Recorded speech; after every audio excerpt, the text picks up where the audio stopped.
Having a regular job and pursuing a dream is like trying to lose weight while living next to a Popeye's chicken. Sure, it's possible, but it's gonna take a lot of mental discipline. This is the predicament that I find myself in, both literally and figuratively.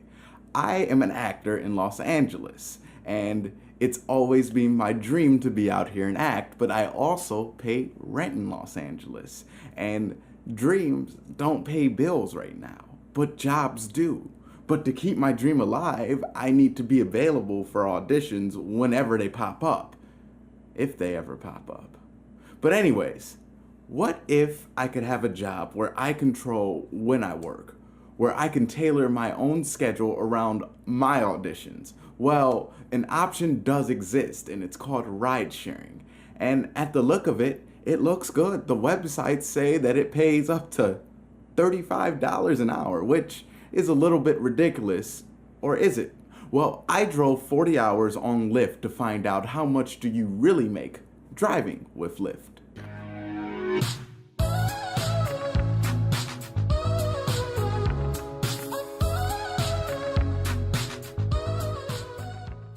Now, the main issue with working a 9 to 5 for people with other aspirations is that we're working when most of the opportunity for our craft is available. And to an actor where the market is scarce and hard to break into, a lack of availability can be the death knell for a career. But that doesn't stop the bills from being due. Now, rideshares offer a very attractive package to a person like me. The ideal that I could work whenever I want, go to all the auditions I can book, and then still be able to pay all the bills that I need to, that seems very promising. And when it comes to driving for Lyft or Uber, there is that promise, and there are also negatives. Now, here are some disclaimers before we start. First disclaimer is that all 40 hours of this test was driven in Los Angeles, which is a very populated area. So my numbers may be harder to translate to less populated areas due to ride volume and surge pricing. Secondly, all rides in the 40 hours were completed on the Lyft platform. I didn't do both, I didn't do Uber or anything, and there were no bonuses factored in. These are just the numbers I got from fares and tips. So before we start, I'm gonna briefly explain how driving for Lyft works. And it's very simple. You just sign up on their website, you give them a photo of your license, your car insurance, and then you give them your license plate number, and then like an unathletic stepson, you wait for approval. Now, if you are approved, you're good to go. Just clean your car, tap go online, and you're ready to work. And yeah, it's that simple.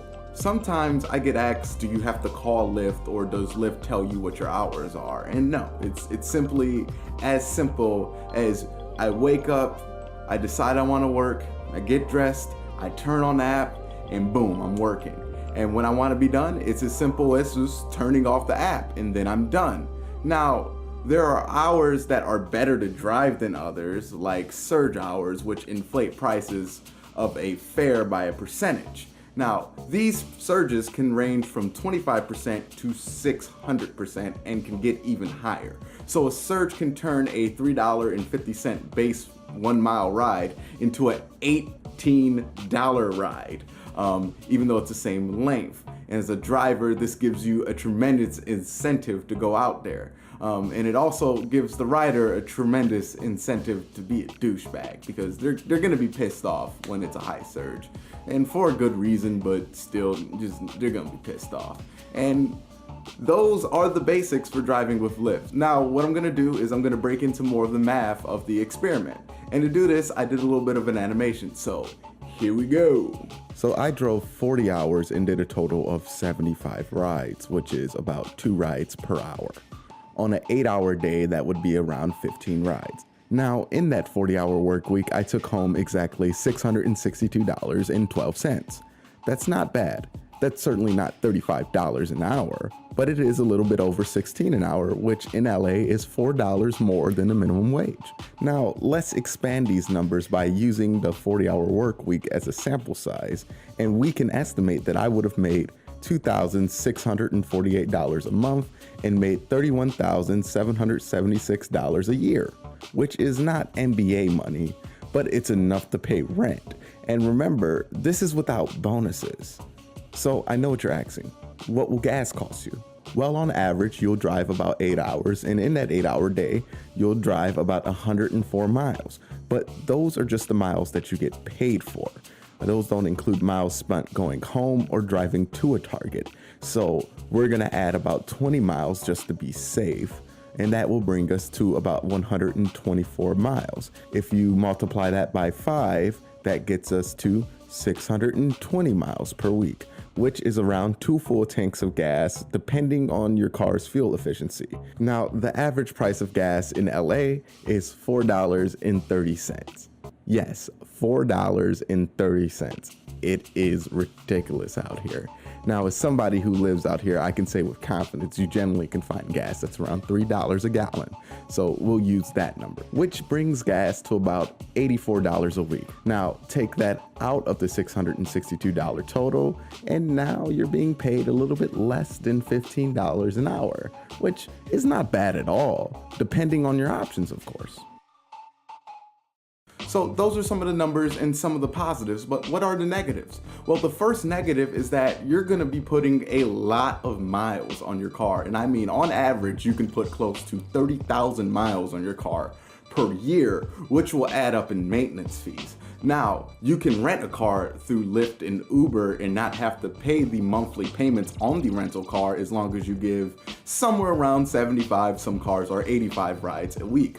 But you still have to pay taxes, which tend to be around $20 to $60, and you have to pay 25 cents a mile for each mile driven when the app's turned off. So if you want to go home, you're paying to go home, and that's around 25 cents an hour.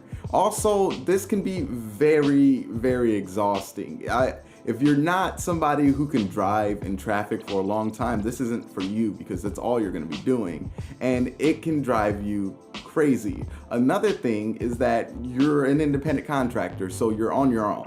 So there's no coworkers, there's no real structure or environment for you to work in to make friends or, to just seek advice from. Now, there's a great community on YouTube of people who give advice, and that's very helpful, but if you're a person who needs kind of a personal one-to-one touch, then, it's gonna be harder to get with Lyft. And then the last thing is that you are putting your own vehicle kind of up to a lot of risk. You don't know who you're letting into the car, and you don't know what their state is when they come into your car. I mean, it's very common that someone will throw up in your vehicle, and if it's your personal vehicle, that really sucks because then you have to pay for a detailing. Now, Lyft offers to help pay for a detailing as long as you let them know that somebody threw up while you were giving them a ride, but it just sucks because sometimes it gets into vents and you can never unsmell that throw up. So overall, what do I think about driving for Lyft? I think Lyft is a very, very good option out there for people who need flexible schedules. Now, is it a full-time option for everybody who needs a flexible schedule? No, not everybody can do it. I personally could not drive 40 hours a week every week as my personal job with Lyft because it would just drive me crazy. And here's the problem with trying to predict how much it would make with the Lyft platform, and it's the Lyft and the rideshare platform in itself is unpredictable. It's up to so many variables. Some weekends can be really good, some weekends can be really bad. That means that you're not gonna be able to have a reliable income that's gonna be the same number. You can guess and hope that your numbers on average are the same, but you don't know until you really have to know. And that's really not a great position to be in, especially in this city where the rent is what it is. Ultimately, this is a choice up for you to make. But for me, can you drive Lyft 40 hours a week? Yes, but it depends on who you are, and you can make really good money. It just depends on who you are, how much you want to drive, and how capable you are of driving. So thank you guys for watching this video. It's a little bit different than what I normally post, but I'm just trying out different formats here and different topics to see what really sticks with this channel. So thank you guys for watching this. I hope you guys enjoyed it. I hope you guys also click that subscribe button and stay tuned for more content. Be sure to check out some of my acting stuff. I have my reel available, and also I have some short films I would love for you guys to check out.